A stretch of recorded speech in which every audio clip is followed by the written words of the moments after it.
এই কৌশল যদি শোনেন, আপনাদের সংসারে ইনশাআল্লাহ আজকে থেকে আর ঝগড়া হবে না। আমাদের সংসারে টুকটাক ঝগড়া হয় কি হয় না? হ্যাঁ, ঝগড়া হয় না এমন কে আছেন দেখি বিবাহিত আমার সংসারে ঝগড়া হয় না? দেখি তো কোন আল্লাহর বান্দা আছে? আছে? আমি সত্যি কথা কই, আমার সংসারেও ঝগড়া হয়। আর আপনাদের হয় কি না? হ্যাঁ, তবে আমরা তো চুল ধরে টান মারি না। যে সমস্ত পুরুষেরা তাদের স্ত্রীর গায়ে হাত তুলে এরাইছে আস্তা কুলাঙ্গার এবং কাপুরুষ। তোমার যদি এত সাহস থাকে, তুমি মেয়ের বাপের বাড়ি যায় তার গায়ে টাচ দিও তো, দেখবা হাড্ডিতে কয় টুকরা হয়েছে ভাঙ্গা তুমি নিজেও বুঝবা না। নিরীহ একজন মহিলাকে অনেক দূর থেকে আইনা, এখানে তার বাবা মা কেউ নাই, তার পরিবারের আত্মীয় স্বজনের কেউ নাই, তার বাড়িঘর এখানে না, এরকম নিরীহ জায়গায় একজন নিরীহ মানুষকে এত দূরে আইনা মারতে পারবে? এটা তো, তুমি যদি বাস্তবিক পুরুষ হয়ে থাকো, তুমি যদি বীর পুরুষ হয়ে থাকো, মহিলার বাবা মার এলাকায় গিয়ে, বাবা মার বাড়িতে গিয়ে তার গায়ে হাত তুইলা দেখবা তোমার হাড্ডিগুলা কয় টুকরা হয়ে যায়। যে কথা বলতেছিলাম, আজকের পর থেকে একটা কৌশল অবলম্বন করলে আমাদের সমাজে আর ঝগড়া হবে না। ঝগড়া তো হবেই, কিন্তু এই ঝগড়াটা খুব বড় আকার ধারণ করবে না, আগুন লাগা যাবে না, এটা ডিভোর্স পর্যন্ত, তালাক পর্যন্ত করাবে না। এটা হলো ভাবি যেদিন রাইগা যাব সেদিন আপনি রাখতে পারবেন না। কথা বুঝলেন? দেখবেন হঠাৎ করে বাজার থেকে আইসা দেখছেন ভাবি খুব ছাতছুত করতেছে, তখন আপনি চুপ করে 5 মিনিট শুনেন, দেখবেন ভাবি এমনি ঠান্ডা হয়ে গেছে। আমার মা বোনেরা যদি তাদের প্যান্ডেল থেকে শুনে থাকে, মাদেরকে বলে দিতে চাই, আপনি যদি দেখেন আপনার স্বামীটা আজকে মেজাজটা গরম, অনেক কাজকর্ম বা কইরা বা বাইরে থেকে আসছে, ফুসফুস করতেছে সাপের মতো, স্বামী যদি রাগের মাথায় 2-4টা কথা বলে ফেলে, তাহলে আল্লাহর সন্তুষ্টির জন্য ধৈর্য ধারণ কইরা চুপ কইরা থাকেন। দুজন যদি একসাথে চেতে যান, রাগান্বিত হয়ে যান, তাহলে তো এখানে তৃতীয় বিশ্বযুদ্ধ শুরু হয়ে যাবে। শয়তান মুমিনের সংসার ভাঙার জন্য সর্বদা প্রস্তুত হয়ে থাকে। শয়তান চায় একজন মুমিনের সংসার ভেঙে যেন তাদেরকে তালাক এবং ডিভোর্স পর্যন্ত পৌঁছে দিতে পারে। একজন মুমিনের সংসার ভেঙে তালাক এবং ডিভোর্স পর্যন্ত যদি পৌঁছে দিতে পারে, শয়তান খুশি হয়ে যায়। একজন মুমিনের সংসার যদি টিকে যায়, আর সে আযীমের উপর থেকে খুশি হয়ে যাবেন কে? কোন সন্দেহ আছে? দেলোয়ার হোসেন নূরি সাহেব দামাত বারাকাতুহুম, খতিব মুসাল্লা কুশাই মুন্সিবাড়ি জামে মসজিদ, আজকের এই মাহফিলের উদ্বোধক জনাব মোহাম্মদ আফজাল হোসেন জুয়েল, সভাপতি অত্র মসজিদ কমিটি। প্রধান অতিথি জনাব মোহাম্মদ হাবিবুর রহমান হাবিব সাহেব, সাবেক কাউন্সিলর 8 নং ওয়ার্ড, কটিয়াদি পৌরসভা। আজকের এই মাহফিলে উপস্থিত, প্যান্ডেলে উপস্থিত বাংলার দূর দূরান্ত থেকে আগত দিন প্রিয়, ইসলাম প্রিয় তৌহিদি জনতা, মঞ্চে উপবিষ্ট বিজ্ঞ আলেমে দ্বীন এবং পর্দার অন্তরালের মা ও বোনেরা, আপনাদের সকলকে আমি একটা প্রশ্ন করতে চাই। আপনারা সকলেই আল্লাহ তাআলার মেহেরবানিতে কেমন আছেন? আর একটু জোরে কোন আলহামদুলিল্লাহ। আলহামদুলিল্লাহ আওয়াজ শুনে মনে হইতাছে আপনারা 3 দিন ধরে আপনারা খান না, আবার এর মধ্যে আবার ওয়াজের ব্যবস্থা করছে। কি একটা বিপদে ফেলাইছে। সবাই কেমন আছে? আলহামদুলিল্লাহ। আজকে যে বিষয়টি নির্ধারণ করে দেওয়া হয়েছে, আপনারা জানেন যারা পোস্টার দেখেছেন, সেটা হলো স্বামী স্ত্রীর হক। পৃথিবীতে বিভিন্ন ধরনের বিভিন্ন হক আছে। হক অর্থ বুঝেন তো? আবার অনেকে আবার হক অর্থ বুঝবে না। হক মানে কি? অধিকার। হক মানে কি? স্বামী স্ত্রীর হক মানে স্বামী স্ত্রীর, তো স্বামী স্ত্রীর অধিকার ব্যাপারে আজকে আলোচনা করার জন্য বলা হয়েছে। আমার ভাইরা, দুনিয়াতে অনেক ধরনের অধিকার আছে। আপনারা নিজেরাই যদি একটু ভালো করে বিবেক খাটায় দেখেন, দেখবেন দুনিয়াতে পিতামাতার অধিকার আছে, আছে না? নাই? সন্তানের অধিকার আছে, শিক্ষকের অধিকার আছে, ছাত্রের অধিকার আছে, মালিক পক্ষের অধিকার আছে, শ্রমিকদের অধিকার আছে, স্বামী স্ত্রীর অধিকার আছে, আছে না? পৃথিবীর মানুষ যত ধরনের অধিকার বর্তমান পৃথিবীতে আছে, প্রত্যেকটা অধিকার যথাযথভাবে পালন করে এমন লোক বর্তমানে নাই। প্রত্যেকটা অধিকারের মধ্যেই মানুষ অধিকারগুলো হরণ করতেছে, মানুষের হকগুলো যথাযথভাবে আদায় করতেছে না। কিন্তু এই সমস্ত অধিকারগুলোর মধ্যে সবচাইতে যেই হকের ব্যাপারে মানুষ সবচাইতে অসচেতন, যেই হকটার ব্যাপারে মানুষ একদম অবলীলায় ওই হকটা ছেড়ে দেয়, মানুষের উপর জুলুম করে, ওই হকটা হইল স্বামী স্ত্রীর হক এবং অধিকার। কতক্ষণ সবচাইতে বেশি উদাসীনতা এই স্বামী স্ত্রীর হকের ব্যাপারে। এই জন্য আজকের এই মাহফিল কমিটি যারা আছে তাদেরকে আমি আন্তরিকভাবে ধন্যবাদ এবং কৃতজ্ঞতা জানাতে চাই যে তারা এইরকম সুন্দর একটা বিষয় নির্ধারণ করে দিয়েছে। এজন্য কারণ এই স্বামী স্ত্রীর হকের ব্যাপারে মানুষের জনসচেতনতা কম। আমরা হুজুররা যারা ওয়াজ করি বিভিন্ন জায়গায়, আমরা হুজুররাও এই বিষয়টা নিয়ে বেশি ওয়াজ করি না। আমরা জান্নাত জাহান্নাম, নামাজ রোজা হজ যাকাত, যেই সমস্ত বড় বড় ইবাদত গুলো আছে, মৌত, কবরের আযাব, কিয়ামতের আলামত, এই সমস্ত আলোচনাই বেশি হয়, ঠিক না? স্বামী স্ত্রীর অধিকার এই বিষয়টা আলোচনা হয়। মা বাবার অধিকার নিয়ে অনেক আলোচনা হয়, স্বামী স্ত্রীর অধিকার আলোচনা হয়। এজন্য আমার ভাইরা খুব অল্প সময় আলোচনা হবে। এই আলোচনা যদি মনোযোগ দিয়ে শুনতে পারে, ইনশাআল্লাহ আমি আশা করি আজকের পর থেকে আর এই অধিকার হরণ হবে না আপনাদের দ্বারা, ইনশাআল্লাহ বলেন। এজন্য আমার ভাইরা খুব ভালো করে কথাগুলো বুঝবেন। আল্লাহ রাব্বুল আলামিন এই মানব জাতি সৃষ্টির সময় আল্লাহ রাব্বুল আলামিনের একটা গভীর কৌশল ছিল, সুনিপুণ কৌশল ছিল। এটা মানুষ, পুরুষ এবং মহিলা যারা আছে তারা একজন আরেকজনকে হালাল ভাবে একজন আরেকজনকে ভালোবাসবে। এই ভালোবাসার মধ্যে রব্বুল আলামিন পুরুষের উপরেও কিছু হক দিয়েছে, মহিলার উপরেও কিছু হক দিয়েছে। পুরুষের কিছু অধিকার রব্বুল আলামিন দিয়েছে, মহিলাদেরও কিছু অধিকার আল্লাহ তাআলা দিয়েছে, যাতে করে এই অধিকারগুলো বাস্তবায়ন করে যখন তারা তাদের সংসার পরিচালনা করবে, দুনিয়াতের সংসার হলেও তাদের এই সংসারের মধ্যে জান্নাতি সুখ দিলে দিবেন কে? এই হকগুলো যদি কেউ মানতে পারে কোন দম্পতি, তাহলে তাদের এই দুনিয়ার জীবনে জান্নাতের একটা সুখের চিঠি ফোঁটা দান করবেন কে? কথা কয় না তো। আল্লাহর নাম নিতে লজ্জা করে, কষ্ট লাগে। আমরা বাংলাদেশের মানুষ এত নিকৃষ্ট, এত নির্লজ্জ, কিছু মনে করেন না।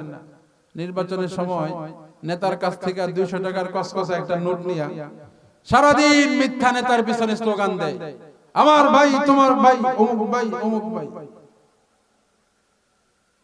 চিল্লে গলা ফাটায় পালাই। নেতার থেকে সকালবেলা 200 টাকা নিয়ে সন্ধ্যা বেলায় 2টা সিঙ্গারা, একটা 15 টাকা দামের একটা ঠান্ডা দিব। এটার লোভে বাঙালি জাতি নেতার পিছনে, মিথ্যাবাদী নেতার পিছনে স্লোগান দিয়ে গলা ফাটিয়ে ফেলে। কিন্তু কোরআনের মাহফিলে যদি আসে, আল্লাহর নাম নেওয়ার সময় লোক পাওয়া যায় না, ঠিক না বেটি?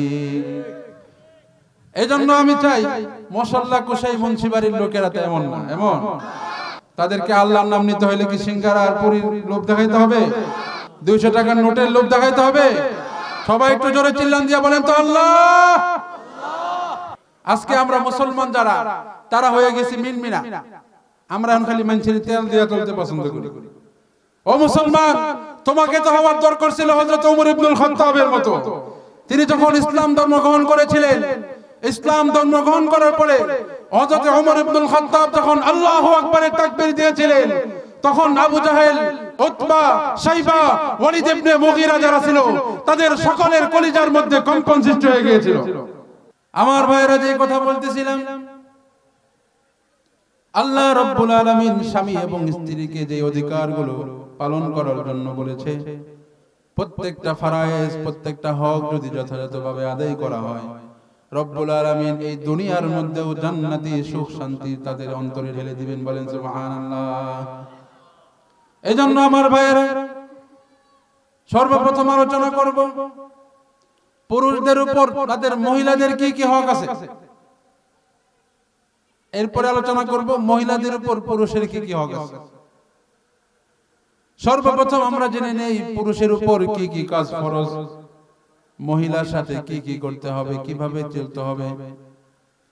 পুরুষের উপর যেই সমস্ত বিধান ওয়াজিব, যেই সমস্ত হক তাদের উপর ফরজ, এর মধ্যে 1 নম্বর হইল স্বামী যিনি হবে তার উপর 1 নম্বর কর্তব্য হইল তিনি তার স্ত্রীর ভরণ পোষণের দায়িত্ব গ্রহণ করবে।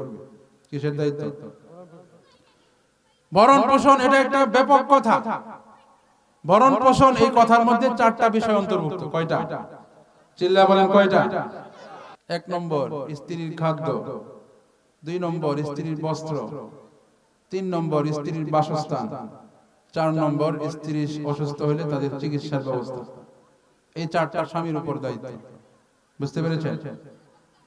আমাদের সমাজে এমন অনেক লোক আছে, স্ত্রী যদি তাকে বলে স্বামী বাজার লাগবে, তাহলে বাজার আনা তো দূরের কথা, বাজারে না গিয়া স্ত্রীকে গণদুলাই শুরু করে। আসে না নাই?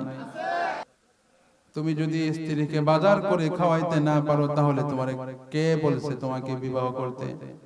নিজে কোনো অসুস্থ হয়ে গেলে বড় এমবিবিএস ডাক্তার দেখায়, কিন্তু স্ত্রী যে 1 সপ্তাহ 2 সপ্তাহ ধরে অসুস্থতায় ভুগতেছে, তাকে ফার্মেসি থেকে 50 টাকার বনিয়া নাও খাওয়ায় নাই, এমন কুলাঙ্গার আছে না নাই? এগুলো জুলুম। মানুষ মনে করে তো টাকাটা আমার বাঁচাইতে পারলেই তো হইলো, আলহামদুলিল্লাহ, কোন রকম খাওয়ায় পিন্দায়া কোন রকম দিনটা পার হইলে তো না। ভাই, আপনার স্ত্রী আপনার কাছে আমানত। আমাদের সমাজে বাঙালি যারা আছি আমরা, আমাদের একটা ভুল ধারণা কি জানেন? মানুষ মনে করে আমার কাছে কেউ একটা জিনিস রাখলো, কয়দিন পরে আবার ওই জিনিসটা ফেরত নিয়ে গেল, এটা হচ্ছে আমানত। আমার কাছে সে একটা মোবাইল রাখছে, 1 সপ্তাহ পরে নিয়ে যাবে, তো 1 সপ্তাহ পরে তার মোবাইলটা আমি দিয়ে দিলাম, তার মানে তার আমানত রক্ষা করলাম। সে আমার কাছে 10,000 টাকা আমানত রাখছে, আমি তাকে 1 মাস পরে 10,000 টাকা দিয়ে দিলাম, তার আমানত রক্ষা করলাম। শুধু এইগুলোই মানুষ আমানত মনে করে। না ভাই, এত সহজ না। আমরা প্রত্যেকেই কোনো না কোনো ভাবে কোনো না কোনো আমানতের জিম্মাদারিতে আছে, ঠিক কি না?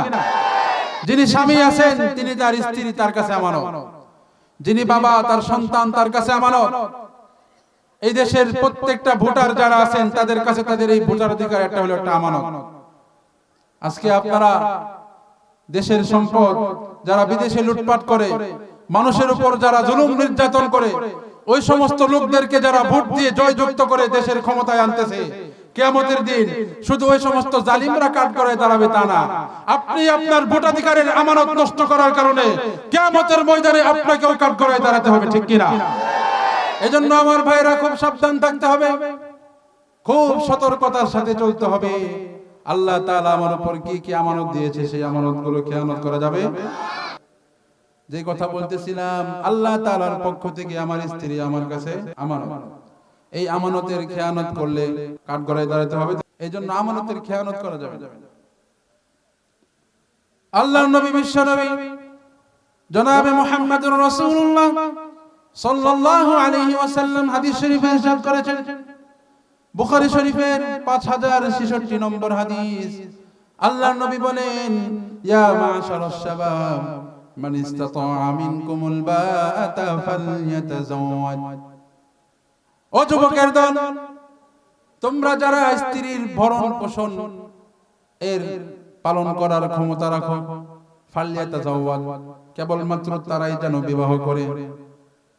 ফাইন্নাহু আগাদ্দু লিল বাসার, কেননা একজন মানুষ যখন বিবাহ করে তখন তার দৃষ্টিটা একদম অবনত হয়ে যায়। কথা কয় না? নিজের ঘরে যদি 51 ইঞ্চি রঙিন টিভি থাকে, তাহলে আরেক বেটার ঘরের 14 ইঞ্চি পুরাতন সাদা কালো টিভি, এগুলো দেখার প্রয়োজন আছে? বুঝাইতে পারি নাই। আপনার ঘরে মনে করেন 100 ওয়াটের এলইডি লাইট আছে,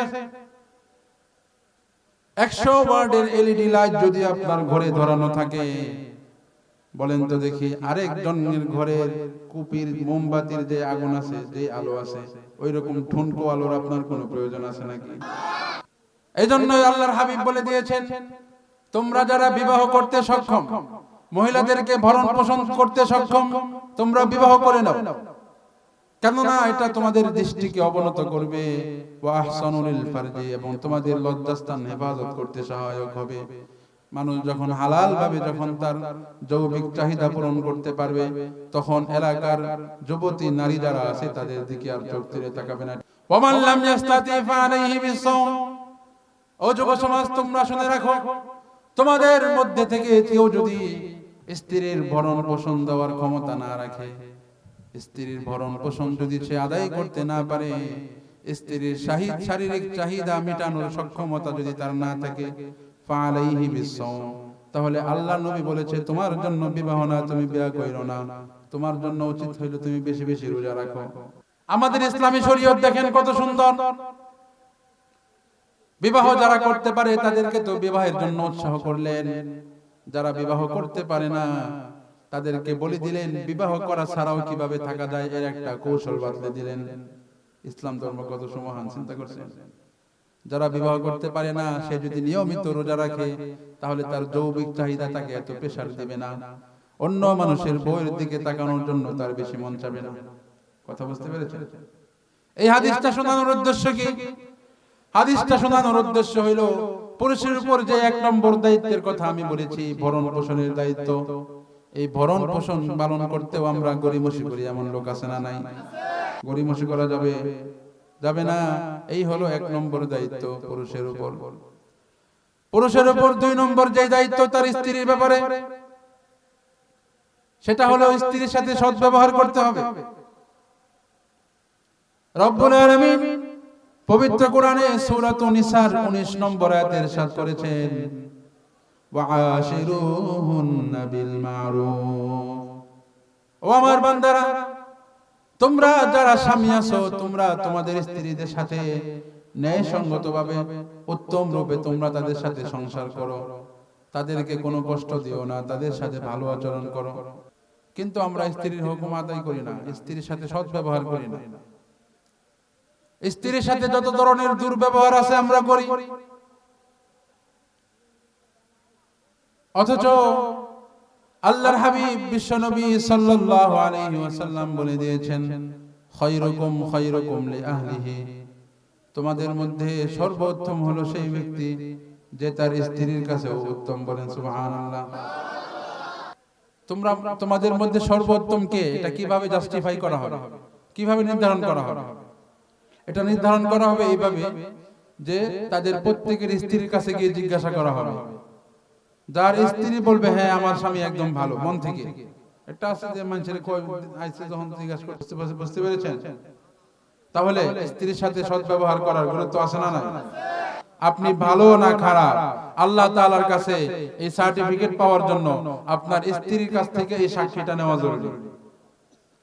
আপনার স্ত্রী যদি সাক্ষী দেয় হ্যাঁ এই লোকটা ভালো, তাহলে আপনি আল্লাহ তাআলার কাছেও ভালো, সুবহানাল্লাহ। আর আপনার স্ত্রী মন থেকে যদি বলে না লোকটা আসলে ভালো না, লোকটার মধ্যে ভেজাল আছে, তাহলে আপনি আল্লাহ তাআলার কাছেও ভালো না। বলেন নাউজুবিল্লাহ। স্ত্রীর সাথে সদাচরণ করতে হবে, এই হলো 2 নম্বর দায়িত্ব। কিন্তু স্ত্রীর সাথে সদাচরণ তো দূরের কথা, বর্তমানে স্ত্রীর উপর আমরা সদাচরণ না করে স্ত্রীর উপর আরো বিভিন্ন ধরনের জুলুম নির্যাতন করি, আছে না নাই? স্ত্রীর সাথে 19তে 20 হলে ঝগড়া শুরু করে দেয়, পান থেকে চুন খোসার সাথে সাথে স্ত্রীর গালে থাপ্পড় মেরে দেয়, স্ত্রীর শরীরের মধ্যে আঘাত করে বসে, আছে না নাই? এগুলো থেকে বাঁচার জন্য আল্লাহর হাবিব আমাদেরকে একটা কৌশল শিখাইছেন, শুনতে চান? এই কৌশল যদি শুনেন আপনাদের সংসারে ইনশাআল্লাহ আজকে থেকে আর ঝগড়া হবে না। আমাদের সংসারে টুকটাক ঝগড়া হয় কি হয় না? হ্যাঁ, ঝগড়া হয় না এমন কে আছেন দেখি বিবাহিত আমার সংসারে ঝগড়া হয় না? দেখি তো কোন আল্লাহর বান্দা আছে? আছে? আমি সত্যি কথা কই, আমার সংসারেও ঝগড়া হয়, আর আপনাদের হয় কি না? হ্যাঁ, তবে আমরা তো চুল ধরে টান মারি না। যে সমস্ত পুরুষেরা তাদের স্ত্রীর গায়ে হাত তুলে এরাইছে আস্তা কুলাঙ্গার এবং কাপুরুষ। তোমার যদি এত সাহস থাকে তুমি মেয়ের বাপের বাড়ি যায় তার গায়ে টাচ দিও তো, দেখবা হাড্ডিতে কয় টুকরা হয়েছে ভাঙা তুমি নিজেও বুঝবা না। নিরীহ একজন মহিলাকে অনেক দূর থেকে আইনা, এখানে তার বাবা মা কেউ নাই, তার পরিবারের আত্মীয় স্বজনের কেউ নাই, তার বাড়িঘরও এখানে না, এরকম নিরীহ জায়গায় একজন নিরীহ মানুষকে এত দূরে আইনা মারতে পারবে? এটা তো রাস্তার কুকুরও এটা পারবে। তো তোমার আর কুকুরের মধ্যে পার্থক্য কি? তোমার যদি শক্তি থাকে, তুমি যদি বাস্তবে পুরুষ হয়ে থাকো, তুমি যদি বীর পুরুষ হয়ে থাকো, মহিলার বাবা মার এলাকায় গিয়ে, বাবা মার বাড়িতে গিয়ে তার গায়ে হাত তুইলা দেখবা তোমার হাড্ডিগুলা কয় টুকরা হয়ে যায়। যে কথা বলতেছি না, আজকের পর থেকে একটা কৌশল অবলম্বন করলে আমাদের সমাজে আর ঝগড়া হবে না। ঝগড়া তো হবেই, কিন্তু এই ঝগড়াটা খুব বড় আকার ধারণ করবে না, আগুন লাগা যাবে না, এটা ডিভোর্স পর্যন্ত, তালাক পর্যন্ত করাবে না। এটা হলো ভাবি যেদিন রাইগা যাবো সেদিন আপনি রাখতে পারবেন না। কথা বুঝছেন? দেখবেন হঠাৎ করে বাজার থেকে আইসা দেখছেন ভাবি খুব ছাতছুত করতেছে, তখন আপনি চুপ করে 5 মিনিট শুনেন, দেখবেন ভাবি এমনি ঠান্ডা হয়ে গেছে। আমার মা বোনেরা যদি তাদের প্যান্ডেল থেকে শুনে থাকে, মাদেরকে বলে দিতে চাই, আপনি যদি দেখেন আপনার স্বামীটা আজকে মেজাজটা গরম, অনেক কাজকর্ম বা কইরা বা বাইরে থেকে আসছে, ফুসফুস করতেছে সাপের মতো, স্বামী যদি রাগের মাথায় 2-4টা কথা বলে ফেলে, তাহলে আল্লাহর সন্তুষ্টির জন্য ধৈর্য ধারণ কইরা চুপ কইরা থাকেন। দুজন যদি একসাথে চেতে যান, রাগান্বিত হয়ে যান, তাহলে তো এখানে 3য় বিশ্বযুদ্ধ শুরু হয়ে যাবে। শয়তান মুমিনের সংসার ভাঙার জন্য সর্বদা প্রস্তুত হয়ে থাকে। শয়তান চায় একজন মুমিনের সংসার ভেঙে যেন তাদেরকে তালাক এবং ডিভোর্স পর্যন্ত পৌঁছে দিতে পারে। একজন মুমিনের সংসার ভেঙে তালাক এবং ডিভোর্স পর্যন্ত যদি পৌঁছে দিতে পারে, শয়তান খুশি হয়ে যায়। একজন মুমিনের সংসার যদি টিকে যায়, আর সে আযীমের উপর থেকে খুশি হয়ে যাবেন কে? কোন সন্দেহ আছে? খলিফাতুল মুসলিমিন হযরত ওমর ইবনুল খাত্তাবের বাড়ির পাশেই আরেকজন লোকের বাড়ি। ঘটনা শুনতেছে? খলিফাতুল মুসলিমিন ওমরের বাড়ির পাশেই এক লোকের বাড়ি। এই লোকটা তার বউয়ের দ্বারা নির্যাতিত। বুঝতে পেরেছেন? আমাদের সমাজের বর্তমান চিত্র হইল, কিছু ঘর এমন আছে, কিছু সংসার এমন আছে যে স্ত্রীরা স্বামীর দ্বারা নির্যাতিত। আবার কিছু ঘর এমন আছে, আমাদের এমন কিছু প্লাস্টিকের পুরুষ আছে যে এই প্লাস্টিকের পুরুষরা আবার তাদের স্ত্রী দ্বারা নির্যাতিত। স্ত্রী যে চোখ গরম করে আর কিছু না। আপনারা ভাই তো আছে? আচ্ছা যাক ভাই, আমি যদি কারো শৈল্য লাগে, আমি কিন্তু আপনাদের কাউকে চিনিও না, আপনাদের কাউকে মিন করে বলতেছিও না। বউ পাগল, বউ পূজারি এমন লোক প্রতিটা এলাকাতেই থাকে, আমাদের এলাকাতেও আছে। তো এটা কি খারাপ কিছু না। তো এই জামানায় যেমন আছে, ওই জামানাতেও ছিল কি ছিল না? কথা কয় না। খলিফাতুল মুসলিমিন হযরত ওমর ইবনুল খাত্তাবের বাড়ির পাশে এমন এক বউ পূজারি ছিল। বউ যদি চোখ গরম করে তাকাইতো, তাহলে আর কিছু বুঝে সুঝে না, কয় বাজারে যাই, বউ চোখ বড় করছে, না আজকে আর কি বাজার, আগামী 3 দিনও বাজারে যেতাম না। তুমি না কইলে কিয়ামত হয়ে গেল আর বাজারে যেতাম না। মানে বউয়ের ডরায় না, বউ তার সাথে খুব দুর্ব্যবহার করে।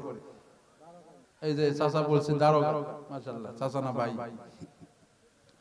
আমরা বন্ধু বান্ধব যারা আছি আমার এলাকায়, আমরা একটা সব পরিভাষা ব্যবহার করি। আমাদের স্ত্রী যারা আছে, যেমন বন্ধুরা বাজারে আড্ডা দিতেছি, তো এখানে একটা আড্ডা বসলে তো কারো বউ ফোন দিলে বলে ডিবি ফোন দিছে, তাড়াতাড়ি যাইতে হবে। কি কয়? ডিবি পুলিশ ফোন দিছে, তাড়াতাড়ি যাইতে হবে, ওখানে থাকলে সমস্যা আছে। বুঝেন নাই? তো উনি কইছে দারোগা, আমরা কই ডিবি। মূলত কাহিনী একটা ওই আর কি। যাই হোক আমার ভাইয়েরা, একদিন হঠাৎ করে ওই বউ পূজারী লোকটা হঠাৎ করে রাগান্বিত হয়ে গেল। সে তার স্ত্রীকে বলল, তুমি আমার উপর অনেক অকথ্য ভাষায় নির্যাতন করো, আমার মন চাহি স্বাধীন মতো আমাকে চলতে দাও না। তুমি যদি আজকের পর থেকে তুমি যদি আমার উপর চাপ প্রয়োগ করো, তাহলে আমি খলিফাতুল মুসলিমিন ওমরের কাছে তোমার ব্যাপারে নালিশ করব। ওমরের কাছে আমি নালিশ করব, তখন তোমাকে কিন্তু বিচারের সম্মুখীন হতে হবে। স্বামীর অবমাননা কেন করতেছো, এর জবাবদিহিতা করতে হবে। আর নাইলে ওমর তো জানোই কি গরম লোক। হযরত ওমর নরম না গরম? একটু জোরে কোন, কিরকম গরম? আল্লাহ নবী বিশ্বনবী বললেন, ওমর তুমি এত মারাত্মক তোমার স্বভাব, তোমাকে শুধু মহিলারা না, শুধু পুরুষেরা না, আমার উম্মতের পিছনে পিছনে যেই শয়তানগুলো ঘুরে ওই শয়তান পর্যন্ত তোমাকে দেখে ডরায়। বলেন সুবহানাল্লাহ। এবার লোকটা যখন মহিলাকে থ্রেট দিল যে ওমর ইবনুল খাত্তাবের কাছে বিচার দিবে, মহিলাও কম যাও না, কই যাও বিচার দাও, দিয়ে কি চিনতে পারো দেখি। লোকটা গেছে বিচার দিতে ওমর ইবনুল খাত্তাবের বাসায়। ওমর ইবনুল খাত্তাবের উঠান পার হয়ে যখন ঘরের কাছাকাছি চলে আসে, দরজার কাছে এসে শুনে হযরত ওমর ইবনুল খাত্তাবের ঘরের মধ্যে পরিবেশটা বেশি সুবিধান। তিনি দেখেন আইরে আমি কোন আযাবে আছি, খলিফাতুল মুসলিমিন ওমর দেখি আমার তো আরো বড় আযাবে আছে। আরেকটা ঘটনা মনে পড়ে গেল। এক মুরিদ গেছে পীর সাহেবের কাছে সলিউশনের জন্য। পীর সাহেবের কাছে জানতে চাইবে অনেক বড় একটা বিপদে আছি, বিয়ার পর থেকেই আমার বউ আমার কথা শুনে না, বউ আমার কান ধরা উঠাইলে আমি উঠি, কান ধরা বসতে কইলে বই, বউটারে কিভাবে সোজা করা যায় পীর সাহেবের কাছে আসছে এর সলিউশন নেওয়ার জন্য, সমাধান নেওয়ার জন্য। মুরিদ যখন পীর সাহেবের বাড়িতে চলে গেল, পীর সাহেবের বাড়ির উঠানে গিয়ে মুরিদ ডাক দিল, পীর বাবাজি ঘরে আসেনি। তখন পীরের বউ ডাক দিয়া কয় চিল্লায়া, নাই ঘরে নাই, তোমার বিশ্বাস করো নাই, যাও যাও যাও। মুরিদ জিজ্ঞাসা করতেছে, আম্মা জান পীর বাবা কখন বের হয়েছে, কোন সময় আসবে কিছু জানেন নাকি? ভিতর থেকে মহিলা উত্তর দেয়, সকালে বের হয়েছে, এখনো পর্যন্ত বাসায় আসার খবর নাই, আজকে আসো, আমিও জাদু লয়ে বইয়ে লিছি, আমিও দেখো আজকে আসো, খবর আছে। মুরিদে দেখা কইতেছে কার কাছে সমাধান নিবার এলাম, যার কাছে আসি সমাধান নিবার উনি নিজেই দেখি এর চেয়ে বড় মহা বিপদের মধ্যে আছে। মুরিদ পীর বাবার বউয়ের কথা শুনে না যাইতেছে গা, যাইতেছে যে আর দেখে মুরিদ তার পীর সাহেব আইতাছে জঙ্গল থেকে কাঠ সংগ্রহ করে তিনি আসতেছে। তিনি যে কাঠগুলো সংগ্রহ করছেন এটা আবার একটা বাঘের পিঠে, সুবহানাল্লাহ বলেন না। অনেকের কাছে এটা অস্বাভাবিক মনে হতে পারে, আল্লাহর ওলি আল্লাহর বুজুর্গ যারা তাদের মাধ্যমে এর সমস্ত কারামত কোনো ব্যাপার না। জঙ্গলের বাঘ সিংহ যারা আছে এরকম কঠিন কঠিন হিংস্র প্রাণীগুলো তাদের মুরিদ হয়ে যায়, সুবহানাল্লাহ। এবার একটু চিন্তা করে দেখেন, যেই পীর সাহেবের মুরিদ হয়ে গেল জঙ্গলের রয়্যাল বেঙ্গল টাইগার, যেই পীর সাহেবের এত ক্ষমতা, ওই পীর সাহেব পর্যন্ত তার বউটাকে মানাইতে পারে নাই, ওই পীর সাহেব পর্যন্ত তার বউয়ের কাছে নমনম করে, ঠিক কিনা? এটা মুরিদ দেখা কয় তাহলে আর পীর সাহেব আমারে কি সমাধান দিব, আমি বুঝা লাইছি। মুরিদ গেছে যেই ঘটনায় ছিলাম, হযরত ওমরের বাড়ির সামনে গেছে, বাড়ির ভিতর থেকে যে শব্দ হইতাছে এটা হই না, উনি বাইরে থেকে আবার যাইতেছে। খলিফাতুল মুসলিমিন হযরত ওমর ইবনুল খাত্তাব দেখে ফেললেন, দেখে লোকটাকে ডাক দিয়া বললেন, অমুক এদিকে আসো, কি দরকারে আসলা? কিছু না বইলা কিছু না নিয়ে আবার চলে যাইতেছ। কয় না হুজুর আমি বুঝতে পারছি, আমি জায়গা আমার সমাধান হয়ে গেছে। হযরত ওমর বলে, কি সমাধান হয়েছে বলো? কয় না আমি বুঝা লাইছি আমার সমাধান হয়ে গেছে, আপনাকে কই লাভ, আমি শান্তিতেই আছি। হযরত ওমর বলে, কি শান্তিতে আছো একটু বলো না, কি জন্য আসছো একটু বলো, সমস্যা নাই। এবার সে বলে, আমি আইছিলাম আমার বউয়ের ব্যাপারে আপনার কাছে অভিযোগ করতে, আয়েশা দেখি আমার বউ আর কি আপনার বউ দিয়ে আর চেয়ে বড় আরো দরজা। বুঝছেন কথা? এবার লোকটা জিজ্ঞাসা করলো, খলিফাতুল মুসলিমিন ওমর ইবনুল খাত্তাব, আপনি এত গরম মেজাজের মানুষ, যত পুরুষ আছে যত মহিলা আছে মক্কা নগরীতে সবাই আপনাকে ভয় পায়। মক্কা নগরীর ছোট ছোট বাচ্চারা যখন খেতে না চায় তখন ওই যে ওমর আইতাছে এরকম ভয় দেখায় বাচ্চাদেরকে ভাত খাওয়ায়। শয়তান পর্যন্ত, ইবলিস পর্যন্ত আপনাকে ভয় পায়, কিন্তু আপনার মতো এত বীর পালোয়ান ব্যক্তি আপনার বউয়ের সামনে কেন এত নরম?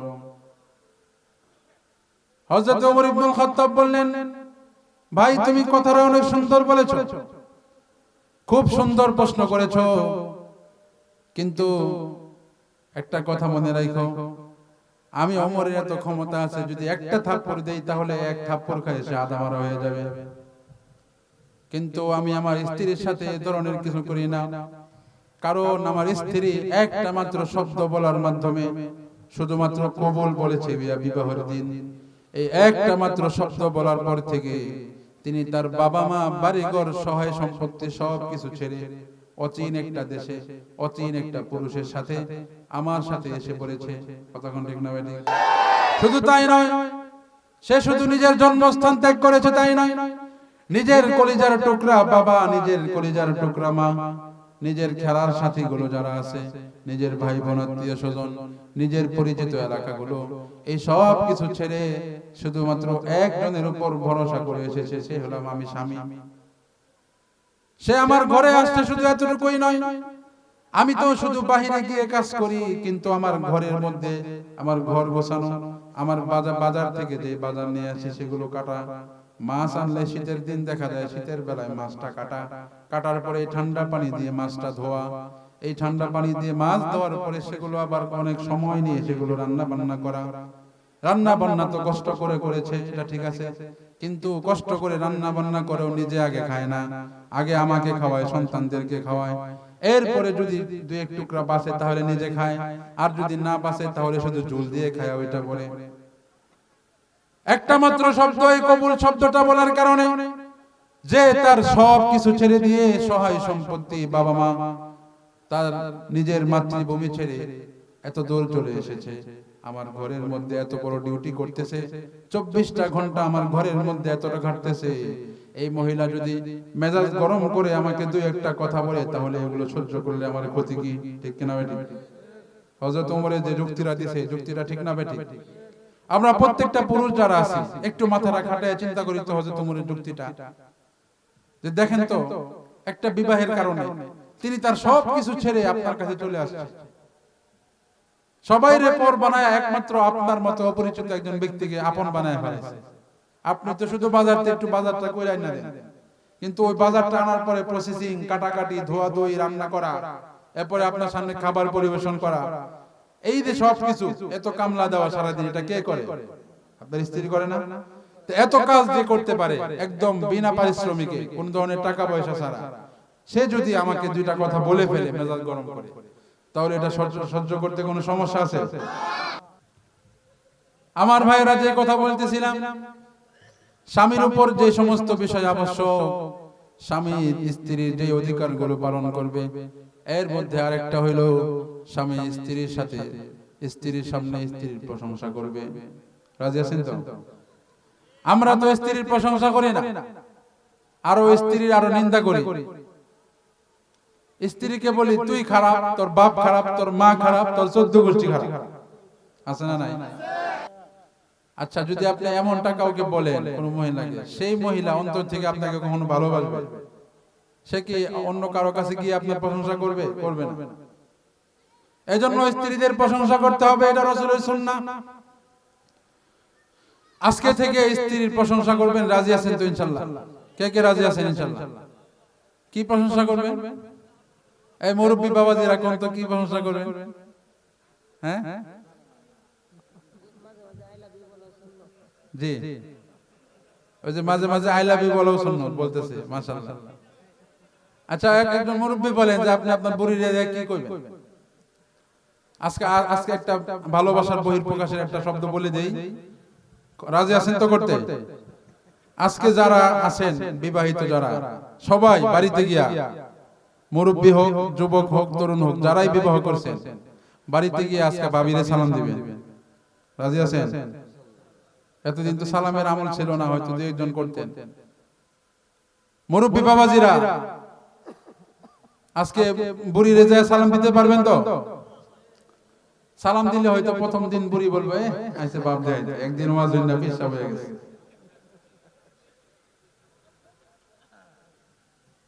ঠিক আছে, গিন্নি হয়তো প্রথম দিন আপনারে বলবে এক ওয়াজ হইল না, আয়া পাগল হয়ে গেছে, সালাম দেয়, উঠতে বইতে বকা দেয়, সকাল থেকে সন্ধ্যা পর্যন্ত জারির উপরে রাখে, এখন এসে সালাম দেয়।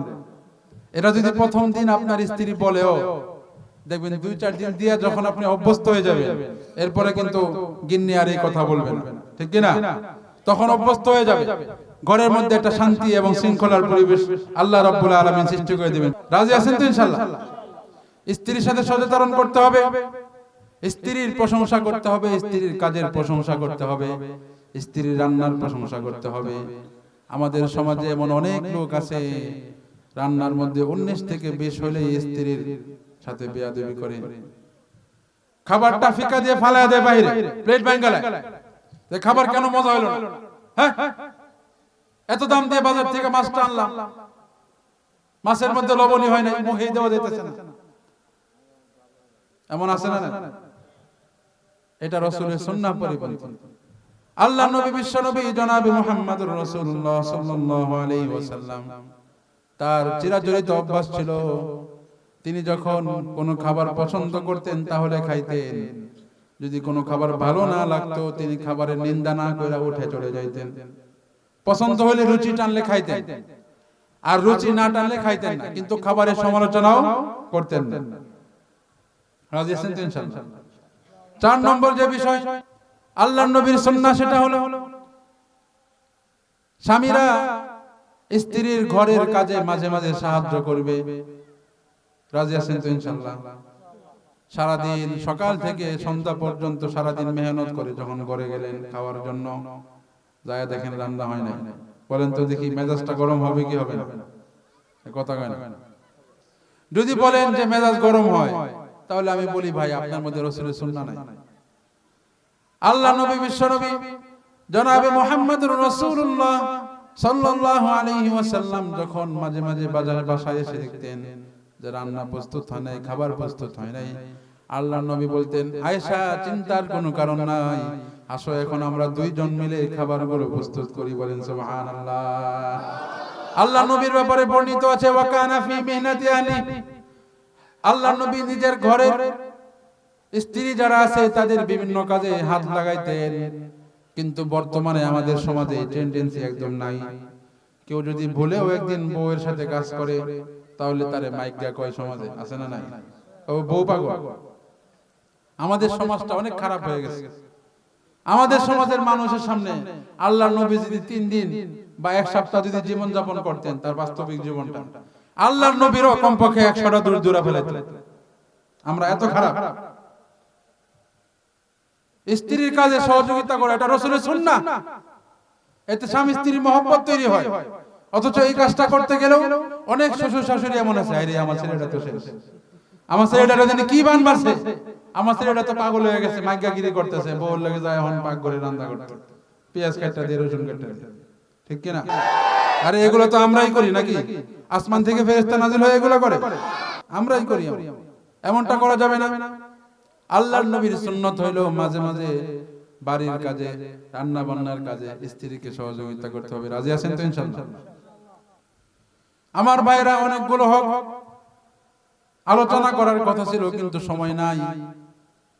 এবার আসুন আলোচনা করা যাক স্ত্রীর উপর কি কি ওয়াজিব স্বামীর হকের ব্যাপারে। এগুলো জানার দরকার আছে না নাই? আমার মা বোনেরা যারা তখন শুনছেন না শুনছেন, এখন একটু মনোযোগ দিয়ে শুনেন।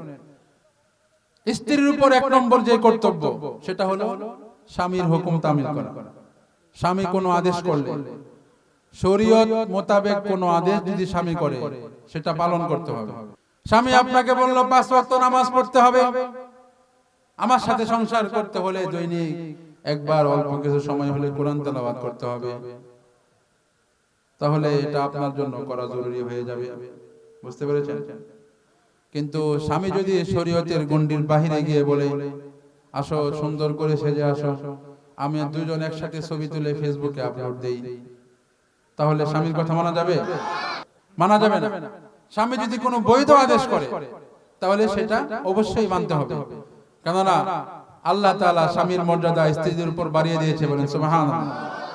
আল্লাহ রাব্বুল আলামিন সূরাতুল বাকারার 228 নম্বর আয়াতে ইরশাদ করেন, ওয়ালাহুন্না মিসলুল্লাযী আলাইহিন্না বিল মারুফ ওয়ালিররিজালি আলাইহিন্না দারাজা ওয়াল্লাহু আজিজুন হাকীম। মহিলাদেরও কিছু অধিকার আছে, পুরুষদের কিছু অধিকার আছে, কিন্তু আমি আল্লাহ তাআলা পুরুষদের মর্যাদা আমি কিছু বাড়িয়ে দিয়েছি। বলেন সুবহানাল্লাহ।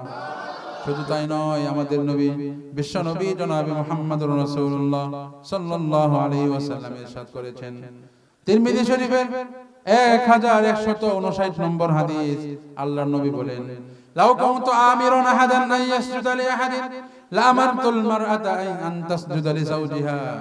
একবার আল্লাহর নবী বিশ্ব নবী সাল্লাল্লাহু আলাইহি ওয়াসাল্লাম একদিন জঙ্গলের পাশ দিয়ে সফরে যাচ্ছিলেন। হঠাৎ করে জঙ্গলের মধ্য থেকে একটা হিংস্র প্রাণী এসে আল্লাহর নবীর পায়ে সিজদা করে চলে গেল। সুবহানাল্লাহ নাই। জঙ্গলের প্রাণী এসে আল্লাহ নবীর পায়ে সেজদা দিয়ে চলে গেছে।